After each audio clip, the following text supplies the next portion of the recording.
La máquina de ajedrez. Presburgo, Doganace. La casa de Kempelen no se encontraba muy lejos de las puertas de San Lorenzo, fuera de las murallas de la ciudad. Tenían 3 plantas y, a diferencia de las casas vecinas, no solo estaban enrejadas las habitaciones de la planta baja, sino también las del primer piso. Ya era de noche y por eso nadie vio cómo el enano bajaba del carruaje y entraba a la casa. Apenas pisaron el vestíbulo, Kempelen pidió a Tybor que se adelantara hasta el taller del piso superior.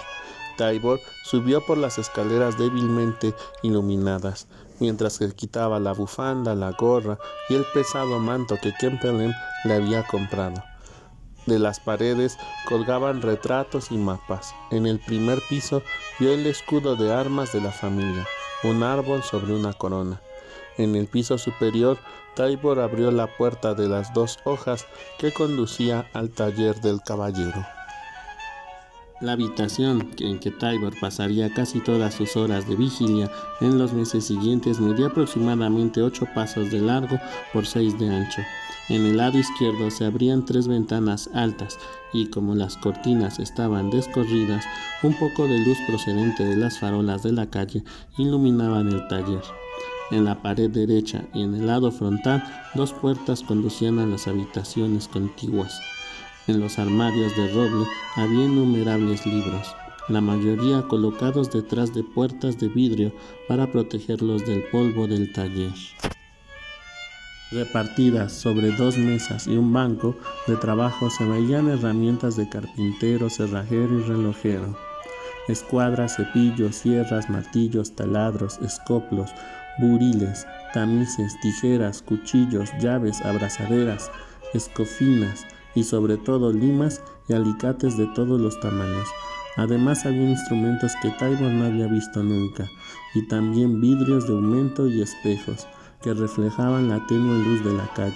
Bajo la mesa y contra las paredes se apilaban los materiales: tablas y listones, pinturas, alambres, cables y cordeles, puntas de acero y clavos, chapas de metal finas y toda clase de telas.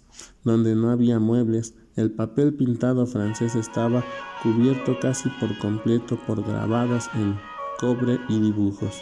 La mayoría de los esbozos eran planos de construcción que Tybor no entendió, pero entrevió también en la penumbra algunos dibujos más figurativos que le recordaron el bosquejo que Wondal von Kempelen le había enseñado en la celda de la prisión en Venecia.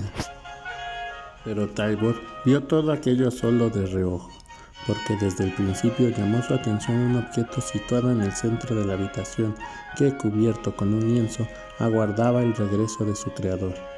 Por los contornos marcados en tela, Tybor reconoció la máquina de ajedrez. Podía distinguir una cabeza y unos hombros, y delante de la mesa de ajedrez, Tybor se acercó con precaución al autómata, como quien se acerca a un cadáver, e igual que se aparta un sudario, apartó el lienzo que lo cubría. La visión le produjo escalofríos. El ajedrecista, que con las piernas cruzadas estaba sentado en un taburete detrás de la mesa, o la ajedrecista, porque en aquel personaje artificial todavía no podía reconocerse el sexo, no era más que un esqueleto mutilado. El pecho y la espalda estaban descubiertos y en lugar de costillas y músculos podían verse listones y cables. El brazo izquierdo acababa poco antes de la muñeca, como si le hubieran cortado la mano, y del muñón sobresalían 3 cables trenzados que terminaban en el vacío. Pero lo más espantoso era la cara del ajedrecista, o mejor dicho, su cabeza, porque carecía por completo de rostro. En lugar donde debería haber habido una boca, se encontraba el extremo de un tubo, y en el lugar de los ojos terminaban 2 cordones como nervios ópticos ya sin función. Por detrás, la caja del cerebro. En la sombra estaba vacía. Tybor quedó tan fascinado por la visión de aquel engendro de madera que durante un buen rato se olvidó de santiguarse.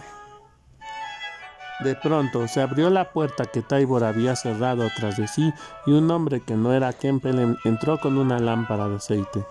¿Debía Taibor esconderse de él? Como la cabeza del enano apenas sobresalía del plano de la mesa de ajedrez, el hombre no la había visto. Vuelto de espaldas a Taibor, el desconocido encendió todas las lámparas de aceite de la habitación. Era un hombre delgado, el cabello rubio oscuro, despeinado, casi le tapaban los ojos, llevaba gafas y sus manos estaban enfundadas en guantes con los dedos recortados. Debía tener la misma edad que Taibor. Una tabla crujió bajo el peso del enano. El hombre se volvió y lo descubrió. Se asustó tanto ante aquella visión que se llevó la mano libre al corazón y lanzó una maldición. Durante un silencioso momento, los dos hombres se examinaron. Luego, en el rostro del otro se dibujó una amplia sonrisa que se convirtió en una sonora carcajada que parecía no tener fin. ¡Fantástico!, dijo, cuando por fin consiguió serenarse. Realmente esto es una pequeña sensación. Y se echó a reír de nuevo de su broma hasta que Kempelen se unió a ellos. ¿Ya os habéis conocido? Taibor, este es mi ayudante Jacob. Jacob, este es Taibor Scardenali de Provenzano. Taibor estrechó a regañadientes la mano que le tendía y el ayudante la sacudió con energía. Pasaréis mucho tiempo juntos, dijo Kempelen. Jacob me ayuda en la creación del ajedrecista. Ha hecho la mesa y ahora también construirá al turco. ¿El turco? Sí, primero queríamos que nuestro autómata fuera una mujer joven, una figura encantadora con piel de porcelana y un vestido de seda, pero luego cambiamos de opinión. Kempelen apoyó una mano sobre el hombro del androide inacabado. No será una bella señorita, sino un feroz musulmán, un sarraceno, terror de los cruzados, asesino de niños cristianos, que responde solo ante sí mismo y ante Alá. De este modo acobardaremos un poco a nuestros oponentes. Al fin y al cabo, el ajedrez procede de Oriente. ¿Quién podría dominarlo mejor que un oriental? Jacob se dispuso a recoger el manto de Taibor. Ya hemos hablado bastante, dijo. Me gustaría ver cómo encaja el cerebro en el cráneo. Ahora no, Jacob. Acabamos de realizar un largo viaje y no vamos a llevar a nuestro invitado de una caja a otra. Acompáñalo a su habitación.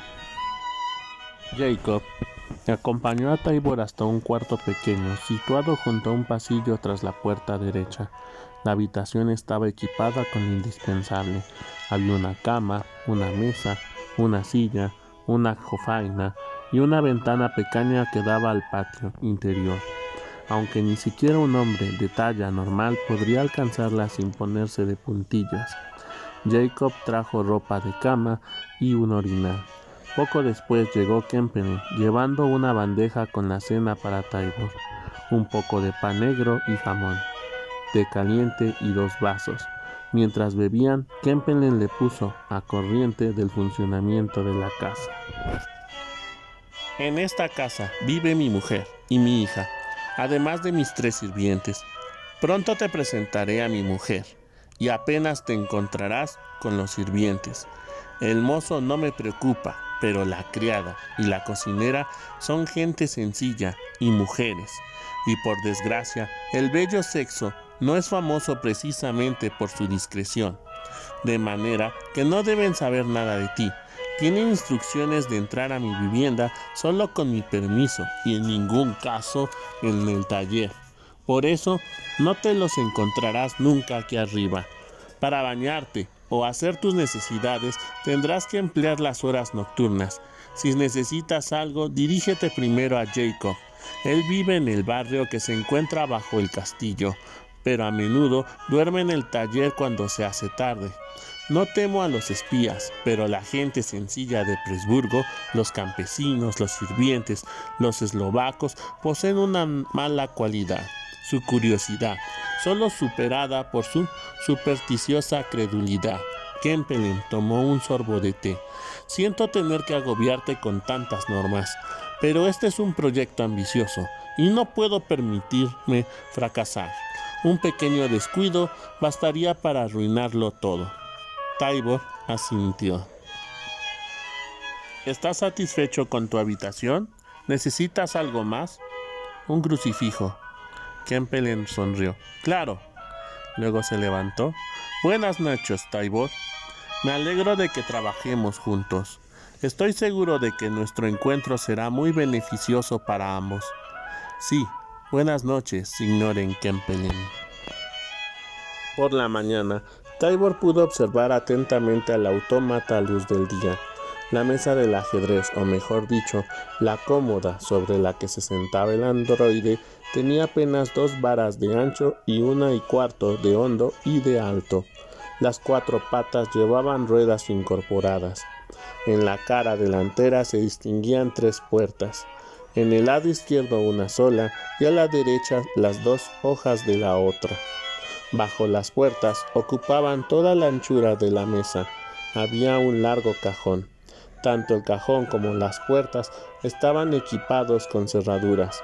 En la cara posterior de la mesa había igualmente 2 puertas que podían cerrarse a la derecha y a la izquierda del ajedrecista.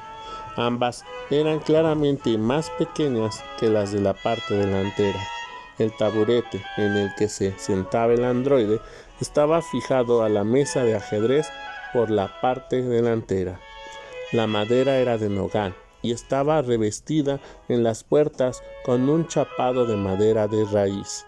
La placa superior se había deslizado sobre la mesa de modo que solo podía volver a sacarse tirando hacia adelante, en dirección opuesta al androide. En el centro de la placa superior había un hueco cuadrado. Allí se colocaría pronto el tablero de ajedrez, que en ese momento todavía se encontraba sobre una de las mesas de trabajo. Cuando Jacob y Kempelen sacaron, tirando con cuidado, la placa superior y abriendo las 5 puertas, Tybor pudo ver el interior de la máquina. El suelo estaba totalmente forrado con fieltro verde. Como las puertas de la parte delantera, el espacio interior estaba dividido también en 2 secciones, de las que la izquierda ocupaba 1/3 y la derecha los restantes 2/3. Las 2 partes estaban separadas por un tabique de madera. La sección derecha estaba vacía, con excepción de 2 arcos de latón que parecían partes de un sextante. El mecanismo de relojería del autómata se encontraba en la sección más pequeña de la izquierda.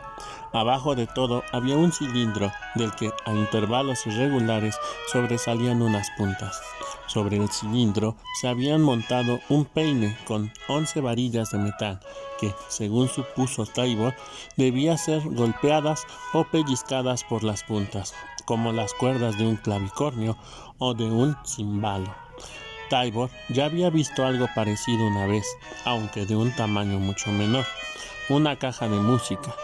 Cuando se hacía girar una manivela, empezaba a rodar un pequeño cilindro, y las puntas golpeaban unas largas lengüetas de metal de distinta longitud. Las notas así producidas se combinaban para formar una melodía.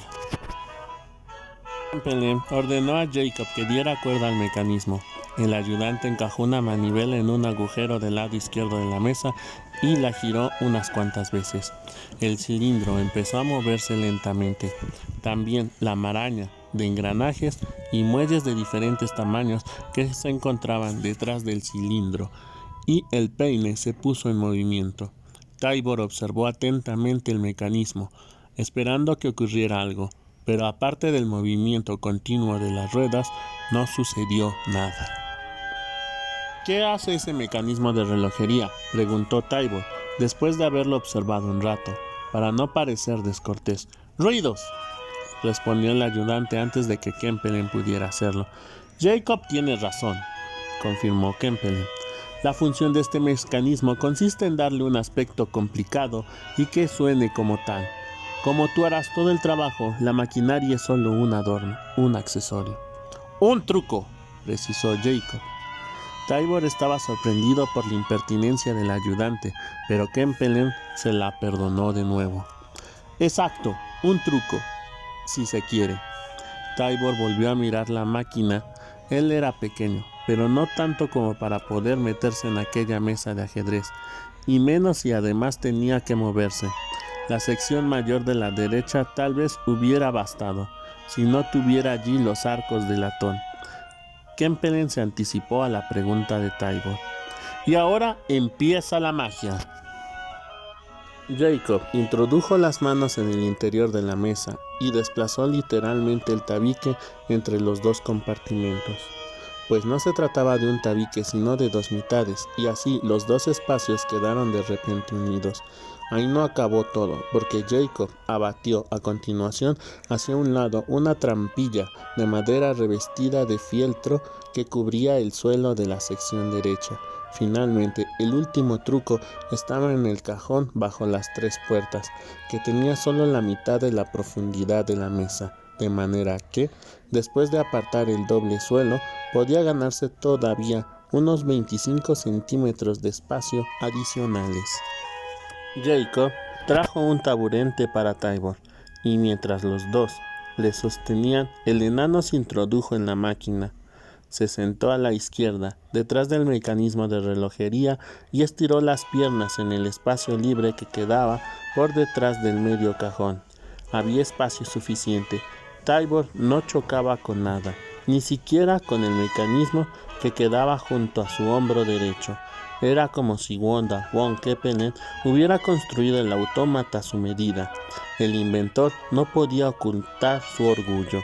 Pero, ¿cómo voy a jugar al ajedrez?, preguntó Tybor.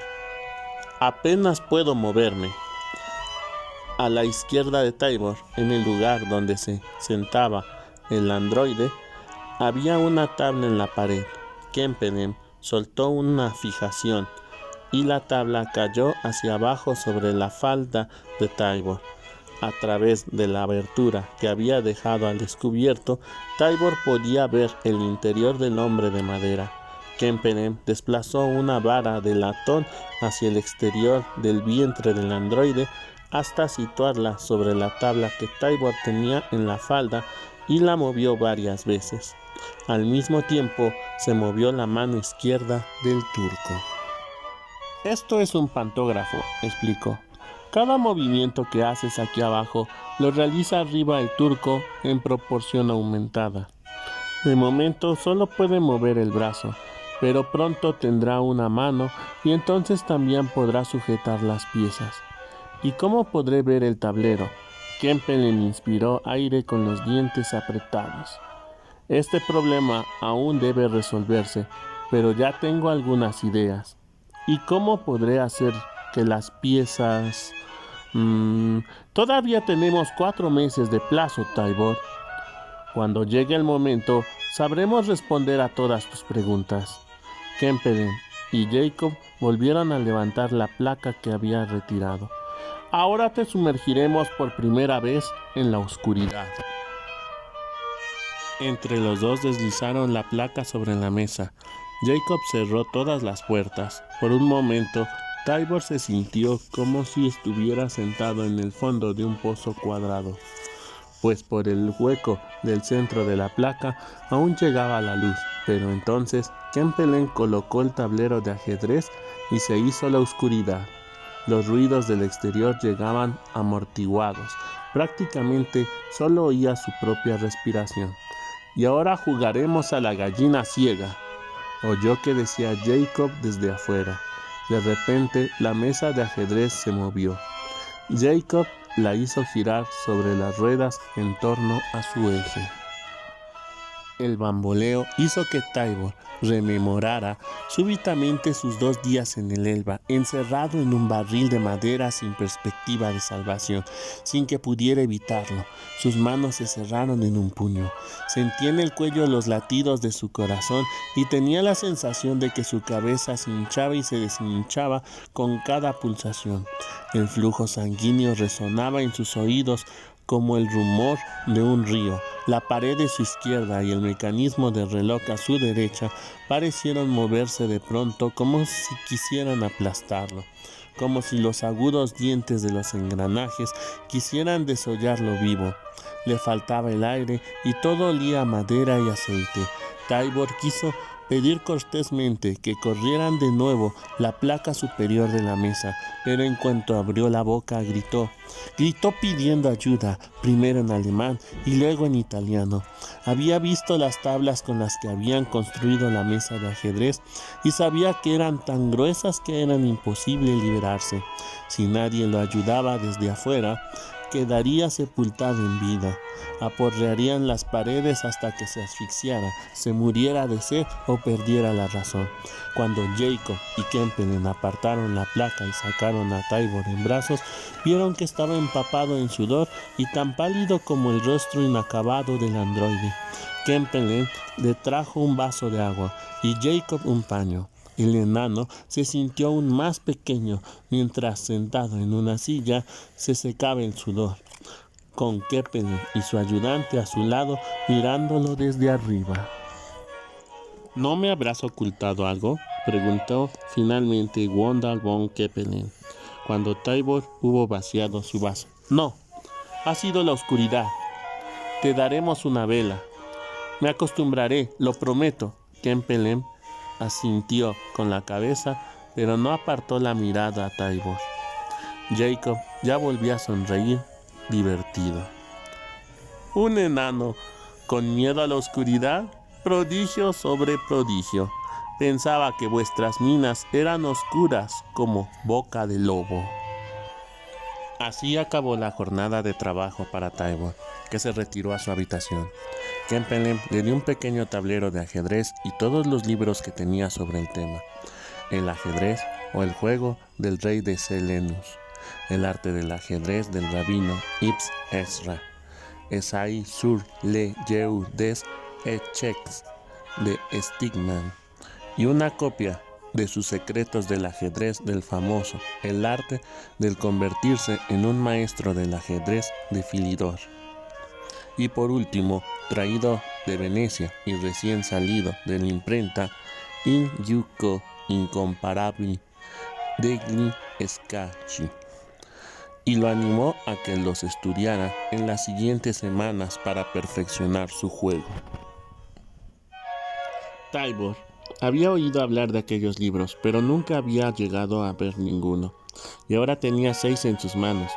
Dejó el libro del judío para el final y abrió primero el de Stigman, pero comprobó, decepcionado, que no era una traducción alemana, sino una edición francesa. Trató de descifrar el contenido, pero era un trabajo arduo y acabó por perder la concentración, ya que imaginaba cómo Kempelen y su malvado ayudante estarían discutiendo a si Tybor era el hombre adecuado para presentar la máquina de ajedrez ante su majestad la emperatriz. En lo esencial, sus dudas sobre el proyecto no habían disminuido, pero eso no era obstáculo para que les disgustara que otros pudieran dudar de él. Por la tarde, Tybor fue llamado al primer piso para conocer allí, en el salón, a la esposa de Kempelen, Ana María, y a su hija, María Teres.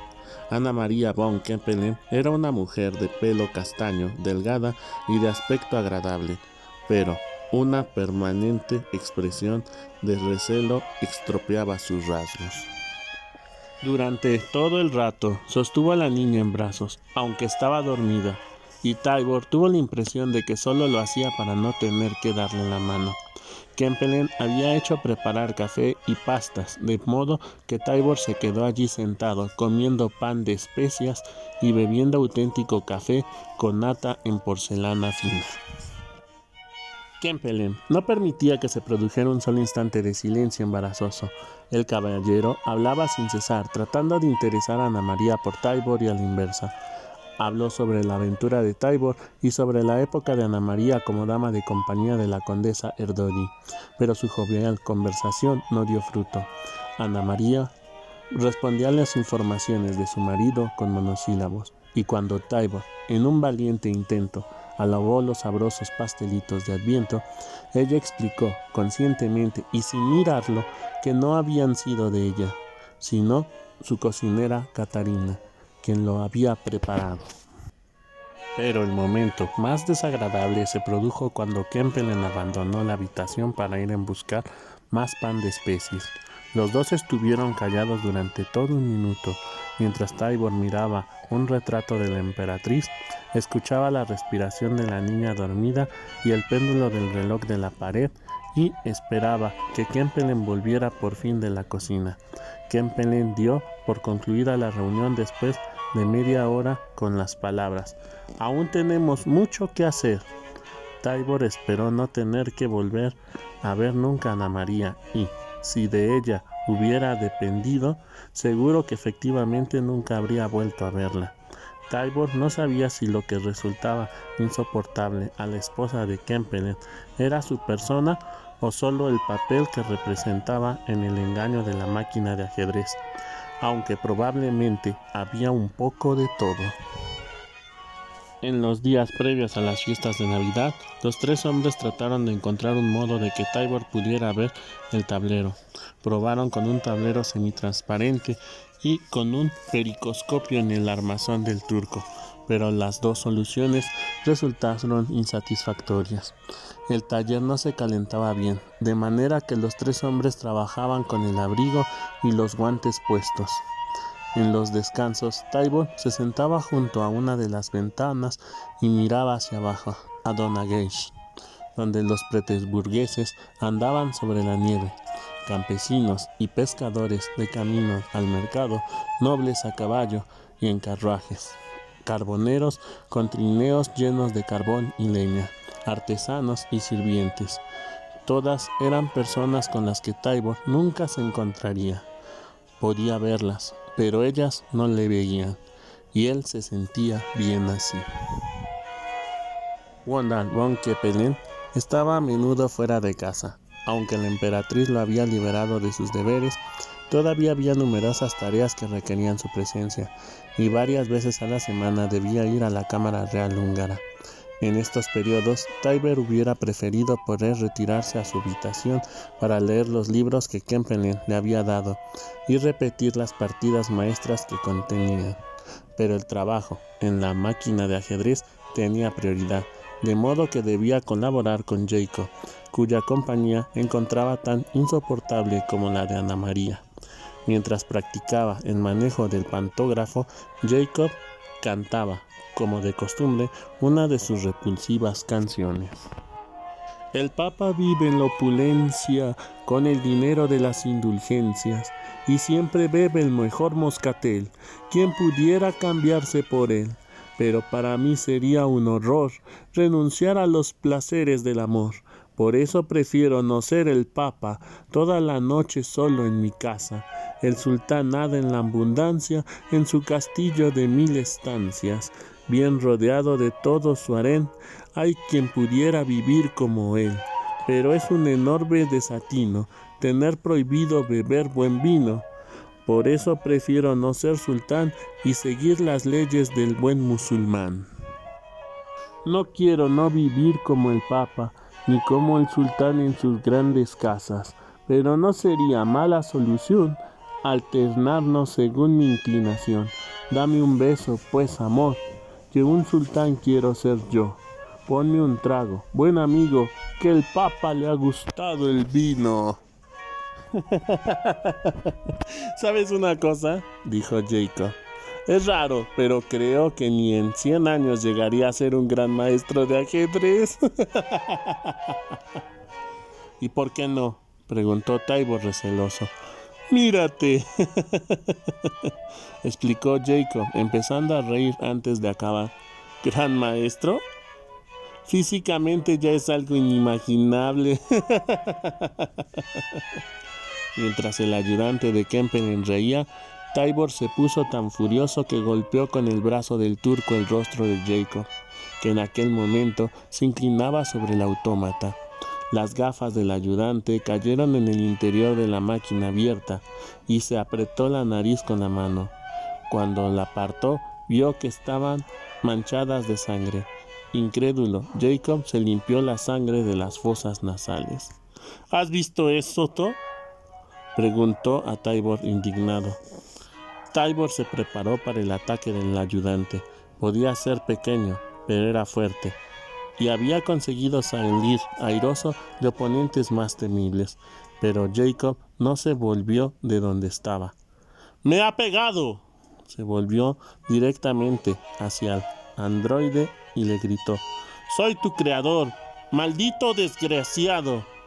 ¿Cómo se te ocurre atacar a tu padre? Si vuelve a ocurrir, te convertiré en leña para la chimenea. Y volvió a azotar su habitual carcajada.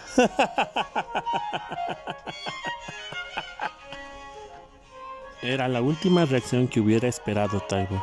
Jacob aún propinó al turco un cachete en la nuca pelada y se limpió la sangre de la cara. Luego siguió trabajando como si nada hubiera ocurrido. Tybor estaba perplejo. Ese mismo día, en la tabla abatible que descansaba sobre el rezago del Tybor, se montó un tablero en el que el enano podía reproducir la partida que tenía lugar encima. En la mesa de ajedrez, Wondar von Kempelen había tenido la idea de utilizar ese mismo tablero como escala para determinar las posiciones de la mano del autómata. El caballero ajustó el pantógrafo de manera que cuando Tybor sostenía el extremo sobre una casilla, la mano del turco del ajedrecista se desplazaba a la casilla correspondiente. Como ahora el pantógrafo disponía también de un mango para los dedos, Tybor podía sujetar piezas de la mesa de ajedrez y cambiarlas de posición. El único inconveniente de esta solución era que debía observar el tablero que tenía entre sí lateralmente. Como en el tablero del androide, un piso más arriba, las piezas se encontraban colocadas a su derecha y a su izquierda. Al principio Tybor era incapaz de pensar con un giro de 90 grados, y aunque siguió ganando todas las partidas, ese cambio representó un gran esfuerzo para él y le provocó muchos dolores de cabeza. Las nevadas de los días precedentes dieron paso a un tiempo frío y brumoso sin viento. El 22 de diciembre, la máquina de ajedrez fue cubierta de nuevo con el lienzo. Hemos trabajado bastante. Concedámonos nosotros y el autómata una semana de descanso. Mientras Kempelen estaba en su despacho, Jacob se despidió de Tybor. Menudas fiestas, te morirás de aburrimiento. Espero que al menos los libros sean una compañía agradable. ¿Celebrarás las Navidades con tu familia? Ni una cosa ni la otra. Mis padres están en Praga, o muertos, o ambas cosas.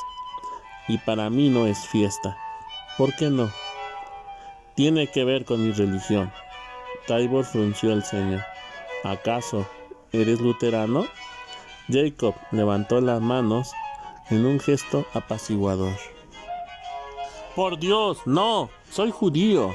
El ayudante disfrutó de la mudez repentina de Tybor y le palmeó el hombro. Nos veremos en el nuevo año. Entretanto, te invitaría con mucho gusto a un vino caliente, pero ambos sabemos que no puedes abandonar estos sagrados aposentos. Cuando Jacob se hubo ido, Tybor se dirigió a Kempelen. ¿Es judío? Sí, pero si es rubio. No todos los judíos tienen el cabello negro, una joroba y una nariz ganchuda, querido amigo. ¿Por qué no me lo dijiste? ¿Qué hubiera cambiado? Y antes de que Tybor hubiera encontrado una respuesta, Kempelen prosiguió. Su religión me es indiferente, aunque fuera musulmán o brahman o creyera en el gran Manitú. Eso no modificaría en absoluto el hecho de que es un excelente tallista y habanista. Además, debes agradecer a los judíos que hoy puedas vivir del ajedrez. Sin ellos, todavía jugaríamos al ajedrez con dados o ya no practicaríamos en absoluto este juego. Jacob no solo sorprendió a Tybor por ser judío, sino también con un regalo que Kempelen le entregó al mediodía del día de Nochebuena. Era una pieza de ajedrez que Jacob había tallado para Tybor. Un caballo blanco con un enano sentado a su lomo, cuyos rasgos recordaban a los de Tybor. La pieza no estaba trabajada al detalle, pero sin duda Jacob había empleado en hacerla 1 o 2 horas. Tybor examinó al caballo y al jinete, pero no pudo detectar en ellos nada irónico ni decididamente judío. El regalo de Kempelen era incomparablemente más valioso. Era el tablero de viaje en el que jugaron su primera partida en Venecia, incluida la Reina Roja, que entonces Kempelen les escamoteó. Kempelen lo invitó a pasar la fiesta con ellos, pero Tybor rehusó después de agradecérselo. No quería perturbar aún más la paz entre Kempelen y Ana María. En Nochebuena, Kempelen y su familia salieron para asistir a la misa del gallo en la Catedral de San Martín. Tybor les hubiera acompañado gustosamente. Hacía más de un mes que no había pisado una iglesia, que no se había confesado ni había recibido el Santo Sacramento. El enano, sin embargo, se quedó solo en casa y rezó ante su sencillo crucifijo, hasta que a medianoche el sonido de las campanas de la iglesia resonó por las calles de la ciudad. Lo que el judío había profetizado ocurrió. Tybor se aburría y suspiraba por tener compañía. Hasta Jacob hubiera sido preferible a aquella soledad. El enano leía poco y no jugaba, porque, al menos por unos días, no quería pensar en el juego de ajedrez, colocando perversamente de a través. En lugar de eso, dormía más de lo necesario. 3 días después de la Navidad, el grito de un niño lo despertó de la siesta. Tybor se incorporó en la cama y esperó hasta que el ruido volvió a oírse. No era realmente un grito, sino un sonido que recordaba el canto del gallo, un sonido casi animal que no variaba del tono ni de intensidad, como si alguien atormentara a un niño que gritaba automáticamente, pero no sentía auténtico dolor. Solo podía ser Terés. Tybor saltó de la cama, salió de su habitación y siguió los gritos. Venían sin duda del despacho de Kempelen. El enano cruzó el taller y abrió de golpe la puerta entornada sin llamar. El despacho de Kempelen era bastante más pequeño que el taller, con armarios a la derecha e izquierda y un escritorio en el centro de la habitación, colocado de modo de que la luz de la calle caía sobre la espalda del escribiente. Junto a la puerta colocaban un mapa de Europa y un cuadro de María Teresa el día de su coronación. Una espada enfundada en una vaina ornamentada estaba apoyado contra la pared. Sobre el escritorio, en medio de las herramientas, había un busto de yeso pintado, una cabeza humana dividida en 2 partes, como si hubieran partido en un golpe limpio de espada. Así quedaba a la vista el interior. Se veía el cráneo, el cerebro, los dientes y los espacios nasal y faríngeo. 2 grandes cavidades que desembocaban en una boca estrecha que conducían a través del cuello hacia abajo. La lengua no era larga y plana, sino una masa carnosa. Pero, por horroroso que fuera, no era aquello lo que había provocado los gritos. El causante era un pequeño objeto que Wanda von Kempelen sostenía en las manos. 2 cáscaras colocadas una sobre otra, como una nuez medio abierta, que se movía gracias a un fuelle que manejaba Kempelen. En algún lugar en el interior de esas cáscaras debía haber una lengua, y la corriente del aire que pasaba sobre ella provocaba aquel ruido estridente. Kempelen parecía divertido por la estupefacción de Tybor.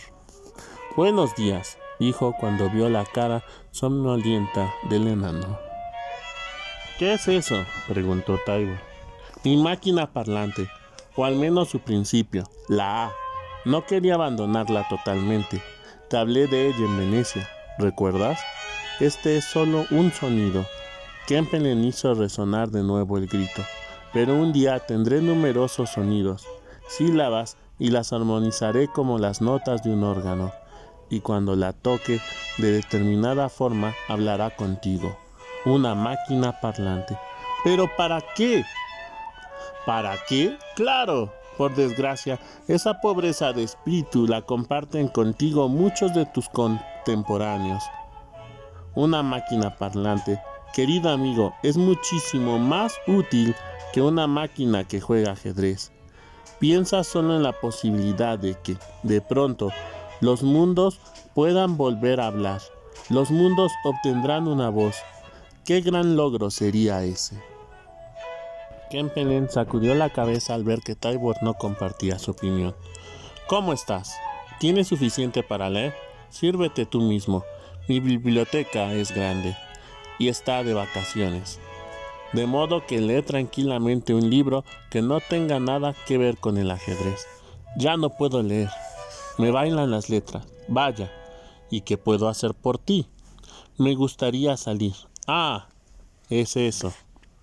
Kempelen se volvió hacia la ventana y miró afuera, al patio interior del edificio, como si allí pudiera encontrar la razón por la que Tybor quería abandonar la casa. Empezaba la tarde, un velo brumoso flotaba en el aire y pronto oscurecería. Kempelen tamborileó con los dedos sobre la mesa. Luego sacó una llave del cajón de su derecha, se la metió en el bolsillo de la chaqueta y se levantó. Vamos, abrígate. Ayer vi un témpano de hielo deslizándose por el Danubio, con 2 patos congelados como pasajeros. Cruzaron el patio y salieron por la puerta de la cochera a la calle.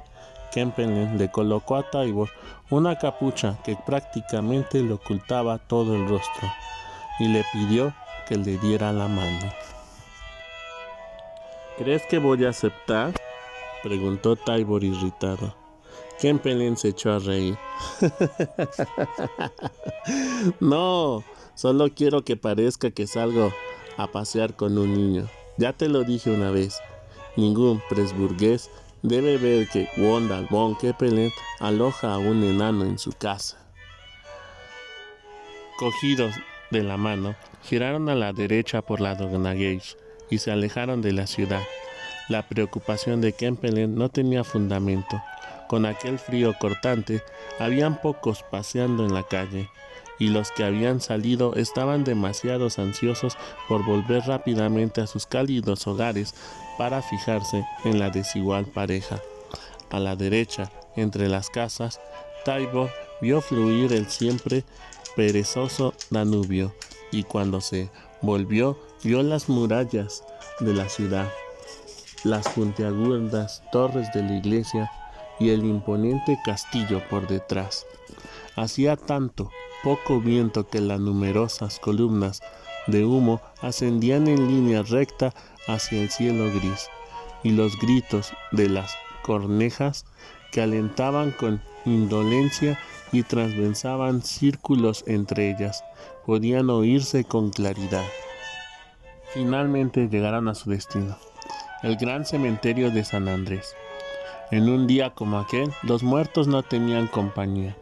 Kempelen vio que estaban solos y soltó la mano de Tybor. Este se sintió decepcionado. Su primera y probablemente única salida era precisamente el camposanto de la ciudad. Hubiera preferido un mercado o una fiesta o un paseo por el centro de la ciudad. Ávidamente aspiró el aire frío del invierno. Contempló las plantas y los árboles desnudos de hojas y leyó las inscripciones de las lápidas y las losas sepulcrales. El cementerio aún estaba totalmente cubierto de nieve, que crujía bajo sus botas. Los 2 hombres no hablaban. Cuando Tybor leyó el nombre de von Kempelen, su acompañante se detuvo. Kempelen había llevado a Tybor hasta la tumba de su familia, un pequeño mausoleo construido como un templo rodeado de hiedra, con las puntas de las hojas que surgían aquí y allá del manto de la nieve. En el frontón había un ángel con las manos extendidas, con el mármol blanco oscurecido por el agua y los años. Las dos ventanas sin vidrios estaban enrejadas, igual que la puerta. Kempelen cogió la llave del bolsillo de su chaqueta y abrió la reja. Sin decir palabra, se dio el paso a Tibor. Había poco espacio en el interior de la tumba, y los sonidos resonaban tan poco como en la máquina de ajedrez cerrada. Tibor leyó en la penumbra los nombres, los días de nacimiento y fallecimiento, marcados con letras doradas incrustadas en la piedra. Kempelen se había quitado el tricornio. Recogió las hojas secas que el viento había empujado al interior. Tibor leyó el nombre: Andrés Johann Christoph von Kempelen. ¿Vuestro padre? No, mi padre era Engelbert, aquí arriba. Andrés era mi hermano mayor. Murió cuando yo tenía 18 años. Estaba a punto de convertirse en el maestro personal del joven emperador, pero la tisis nos lo arrebató. Kempelen dio un paso a la derecha, donde las letras doradas eran brillantes, más nuevas. Franziska von Kempelen, nacida Piani, muerta en 1757. Franziska, mi primera mujer, murió apenas 2 meses después de nuestra boda. Imagínate, viruela. Lo siento. Tibor aún lo sintió más cuando pensó en lo encantadora que debía ser Franziska comparada con la actual mujer de Kempelen. Muchas veces te habrás sentido afligido por tener tan pocos amigos y haber sido expulsado de tu familia, opinó Kempelen. Pero quien no tiene seres queridos tampoco pueden perderlos. No debes olvidarlo. Kempelen se arrodilló como si fuera a rezar, porque los 3 últimos nombres estaban colocados cerca del suelo. Juliana Mariana y Andrés Christian von Kempelen, en todos el año de nacimiento, eran también el de la muerte: 1763, 1764, 1766. Con la mano libre, Kempelen limpió el polvo del borde superior de las letras. El pequeño Andrés recibió el nombre de su tío muerto. Tal vez eso ya fue un mal presagio. Nació en Nochebuena. Durante 3 días apenas consiguió respirar y murió pasadas las fiestas. Hoy hace 5 años. Ya lo tengo, dijo al cabo de un rato. Tibor lo miró. Tengo una idea para que las piezas de ajedrez puedan verse también desde dentro. Se incorporó, echó las hojas por la puerta, se colocó el tricornio y dio unas palmadas para limpiarse los guantes. Vamos a casa, mi mujer ha comprado cacao. Nos preparará chocolate caliente. En cuanto el nuevo año empezó y Jacob estuvo de vuelta, Kempelen expuso su idea. No hacía falta ver el tablero, bastaba con saber qué pieza se había movido. Por eso tenía intención de insertar un potente imán debajo de cada pieza y colocar en la cara inferior del tablero algo que ese imán atrajera o dejara de caer cuando se moviera. No servirá, opinó Jacob. Tibor solo verá qué pieza se mueve, pero no hacia dónde. Piensa, cabeza hueca. El imán ejercerá de nuevo su efecto de atracción bajo otra casilla. Tibor solo tendrá que observar el tablero con atención. El descanso había sentado bien a los 3 hombres, que trabajaban con más energía que el año anterior, hasta que Kempelen se dejó contagiar por las bromas de Jacob. Después de todo, seguiremos las huellas de ese charlatán francés cuando nos presentemos ante la emperatriz, porque también nuestra máquina funciona con imanes ocultos. Colocaron 64 clavos de latón en la cara inferior de las casillas. En cada clavo descansaba una plaquita de hierro en cuyo centro se había taladrado un agujero. Cuando se colocara el imán en una casilla, este atraería la plaquita hacia sí. Cuando se retirara, la plaquita caería sobre la cabeza del clavo. Kempelen envió al mozo Branislav a Viena para que comprara imanes del mismo tipo. 3 días más tarde, Branislav trajo una caja con imanes en forma de barra, colocados entre paja para protegerlos de las sacudidas del viaje. Para Jacob y Tibor, separar los hierros que se pegaban tosudamente unos a otros resultó un trabajo laborioso y divertido. La solución de los imanes funcionó a la perfección, incluso cuando alguna vez Tibor no veía que plaquita acababa de elevarse o de caer. Podía reconstruir la partida con ayuda de su propio tablero, siguiendo el sistema de Philip Stigma.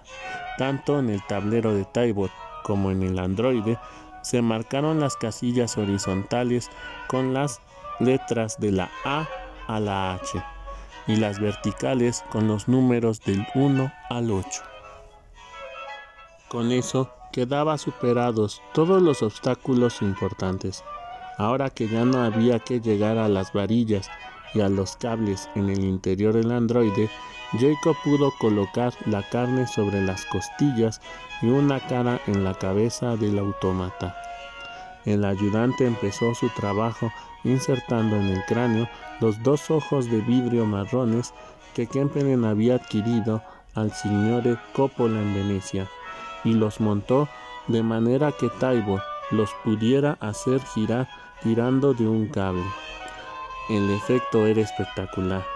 En cuanto Tibor movía los ojos de cristal, parecía realmente que el androide fuera un ser vivo, como si el ajedrecista observara con atención los movimientos de su oponente.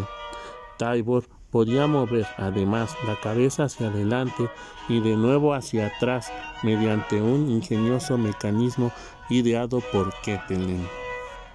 La segunda tarea de Jacob fue fabricar 16 piezas rojas y 16 blancas, en cuyo interior debería ir encajada una barrita imantada.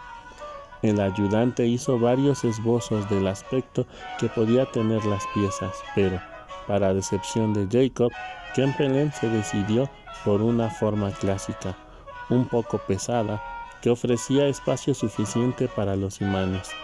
«No queremos inventar de nuevo el juego del ajedrez», le dijo a Jacob, «sino el ajedrecista». De modo que Jacob se puso manos a la obra y torneó, un poco malhumorado, las 32 piezas. Mientras tanto, Tibor aprendía bajo la dirección de Kempelen a manejar el autómata, sujetarlo, desplazar y soltar las piezas con el pantógrafo, reconocer los movimientos del oponente, eliminar las piezas contrarias y ocasionalmente girar los ojos. La tarea exigía grandes dosis de concentración y delicadeza, y Tibor no se atrevía a imaginar qué ocurriría cuando tuviera que enfrentarse a un oponente real que, además, tuviera su mismo nivel. Aunque durante las pruebas de las 5 puertas del autómata estaban abiertas y el mes de enero seguía siendo frío, Tibor salía siempre de la máquina empapado en sudor. Al acabar el mes, cerraron las puertas de la cómoda. En adelante, Tibor tendría que arreglárselas con la luz de una vela. El interior estaba suficientemente iluminado, pero el humo llenaba rápidamente el pequeño espacio, y Tibor empezaba a toser. Necesitaban una salida para el humo. Solucionaron el problema de una forma poco convencional.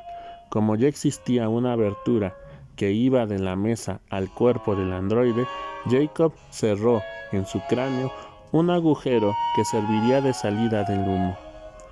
El Fez, de todos los modos, quería colocar al turco. No solo cubriría la abertura, sino que serviría para filtrar el humo de la vela y hacerlo invisible.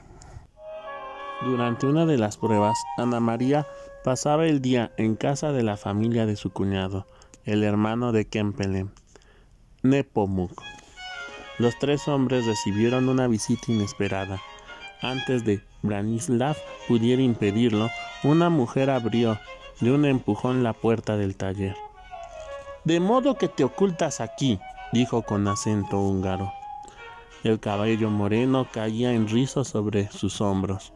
Bajo el abrigo de pieles llevaba un vestido de color rojo, guarnecido de brocados, y el corpiño tan ajustado que al inicio de los senos sobresalían como dos olas. Era tal como Tybur había imaginado en su fantasía la amante del comerciante veneciano, la mujer con la que éste pasó la noche antes de morir. Su perfume, que recordaba el aroma de las manzanas, penetró en su nariz. A pesar de que Tybur estaba sentado en la mesa del ajedrez y la única puerta abierta era la del mecanismo de relojería, el enano, situado por detrás de los engranajes en la oscuridad, era invisible para la dama, y apagó la vela de un soplo para no dejar de serlo.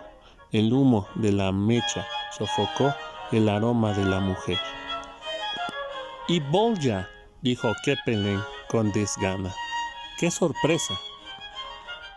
La mujer permaneció donde estaba, por detrás del sirviente Branislav. Daba a entender gesticulando que no había podido detenerla. Kempelen despidió a Branislav después de que éste hubiera recogido las pieles y el manguito de la dama. Mientras tanto, la mirada de la húngara se paseó de Jacob, que la saludó con un «¡Baronesa!», hasta el turco, y allí se detuvo. «¿Es él? Es precioso». La mujer se acercó a la máquina de ajedrez, de modo que Tybur ya solo podía ver su vestido. Antes de que llegara a la mesa, Kempelen se interpuso y, con un movimiento distraído, cerró la puerta ante Tybur. «¿Qué puedo hacer por ti?», preguntó Kempelen. «Como sin duda podrías imaginar, voy algo justo de tiempo. Tengo una sorpresa para ti. Vamos a mi despacho».